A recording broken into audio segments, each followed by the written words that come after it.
Hello అండి. Welcome back. ఈరోజు recipe different types of వెజిటేబుల్స్తో ఆమ్లెట్ అండి. ఇక్కడ మీకు కావాల్సిన వెజిటేబుల్స్ తీసుకోవచ్చు. ఫస్ట్ మనం ఆయిల్ హీట్ చేసుకొని అందులో ఆనియన్స్, నేను ఇక్కడ cabbage, carrot, capsicum, red, yellow and green capsicum తీసుకున్నానండి. ఇది పచ్చితనం పోయే వరకు ఒక 2-3 మినిట్స్ కుక్ చేసుకోవాలండి. ఆ తర్వాత సాల్ట్, బ్లాక్ పెప్పర్ యాడ్ చేసుకుంటున్నాను. ఇప్పుడు మనము ఎగ్ మిక్చర్ ప్రిపేర్ చేసుకోవాలండి.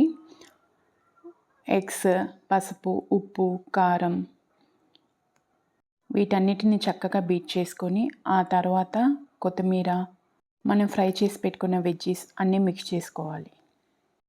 ఆ తర్వాత ప్యాన్ పైన వేసుకొని 2 సైడ్స్ రోస్ట్ చేసుకోవాలండి. ఈ కార్బోహైడ్రేట్స్ వద్దనుకున్న వాళ్ళకి, డైట్ వెయిట్ లాస్ జర్నీలో ఉన్న వాళ్ళకి ఈ రెసిపీ చాలా బాగా పనిచేస్తుందండి. బ్రేక్ఫాస్ట్, లంచ్, డిన్నర్ దేంట్లోకైనా తీసుకోవచ్చు.